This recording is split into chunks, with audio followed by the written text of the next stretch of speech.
Hello दोस्तों, मेरा नाम निधि है और मैं स्वागत करती हूँ आपका अपने YouTube channel build career with me के साथ। आज मैं लेकर आई हूँ संज्ञा की धमाकेदार वीडियो, जहाँ से क्वेश्चंस का लेवल हार्ड हो चुका है, इसलिए ध्यान से पढ़िएगा। दोस्तों, बात करते हैं संज्ञा की। संज्ञा की परिभाषा होती क्या है? किसी व्यक्ति, वस्तु, स्थान या भाव के नाम को संज्ञा कहते हैं। ठीक है जी, किसी वस्तु, व्यक्ति, स्थान या भाव के नाम को संज्ञा कहते हैं।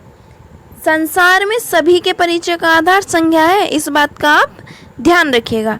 ठीक है, जैसे आप देख लीजिए, रामू, पेन, कानपुर, बुढ़ापा, ये सब क्या है? ये सब संज्ञा हैं।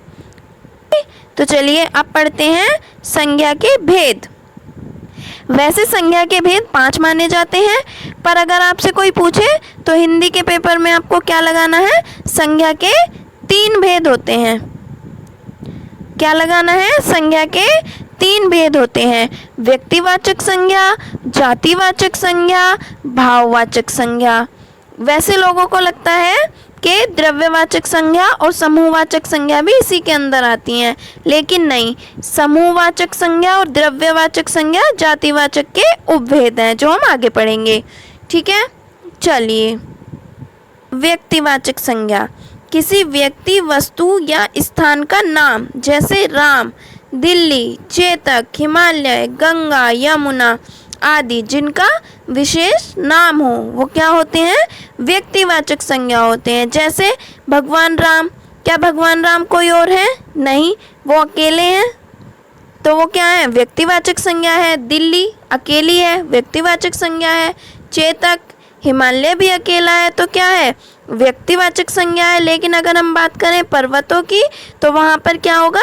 जातिवाचक संज्ञा होगी। ठीक है, गंगा क्या है? व्यक्तिवाचक संज्ञा है। ठीक है जी, जिसका कोई विशेष नाम हो, वो क्या होता है? व्यक्तिवाचक संज्ञा होती है। चलिए अब आगे देख लेते हैं जातिवाचक संज्ञा।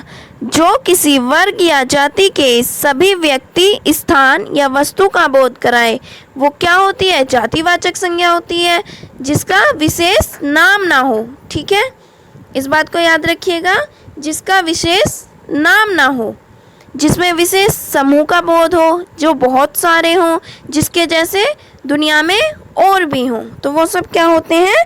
जातिवाचक संज्ञा होते हैं। जैसे आप देखिए, स्त्री के जैसे तो बहुत सारी स्त्रियां होती हैं, पुरुष भी बहुत सारे होते हैं, बालक भी बहुत सारे होते हैं, लड़का, लड़की, कुत्ता, ये सब बहुत सारे होते हैं। पर्वत भी जातिवाचक संज्ञा है, गांव भी बहुत सारे होते हैं, तो जातिवाचक संज्ञा है। अगर आपको ऐसे भी समझ नहीं आए तो आपको एक एक्स्ट्रा बात बता देती हूँ कि जितने भी शब्द बहुवचन में होते हैं, वे सब के सब जातिवाचक संज्ञा के ही होते हैं। इस बात को गांठ बांध लो। ठीक है, अब पढ़ लेते हैं जातिवाचक संज्ञा के उपभेद।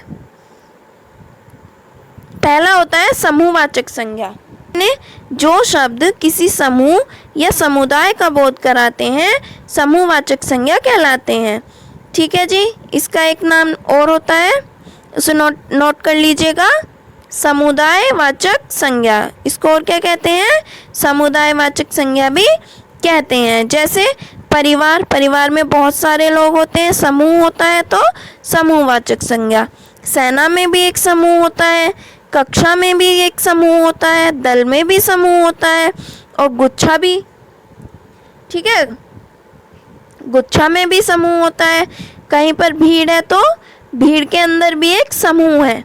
ठीक है, गिरोह है तो क्या है? वहाँ पर एक समूह है, तो वो ये सब क्या है? समूहवाचक संज्ञा कहलाते हैं।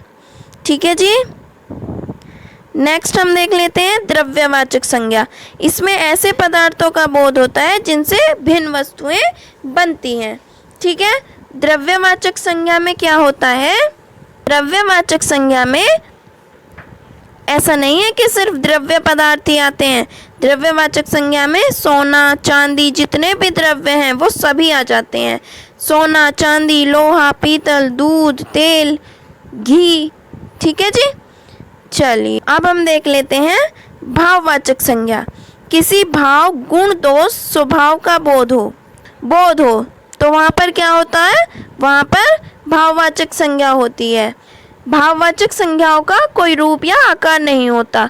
इन्हें ना तो देखा जा सकता है, ना ही स्पर्श किया जा सकता है। इन्हें केवल अनुभव किया जाता है। जैसे देखिए प्रेम। अगर मैं बात करूं, अगर मैं आपसे पूछूं, क्या आपने बुढ़ापा देखा है, बचपन को देखा है? यदि आपका जवाब हाँ में है तो आप गलत हैं। आपने बचपन को नहीं देखा, ना आपने बुढ़ापा देखा है। आपने देखा है बूढ़ा व्यक्ति। बचपन में आपने बच्चे को देखा है। ठीक है। बचपन, बुढ़ापा, खटास, मिठास, प्रेम, क्रोध, शत्रुता, मित्रता, इनको सिर्फ अनुभव किया जा सकता है। इनको हमने देखा नहीं है। अब आपको बताना है, मैं आपको एक क्वेश्चन देती हूँ। बताइए घड़ी में कौन सी संज्ञा है? ये आपको मुझे कमेंट बॉक्स में बताना है। अगर आपको वीडियोस पसंद आ रहे हैं तो प्लीज़ वीडियो को लाइक कर दीजिए, चैनल को सब्सक्राइब कर दीजिए। और 2 लाइनें आपके लिए।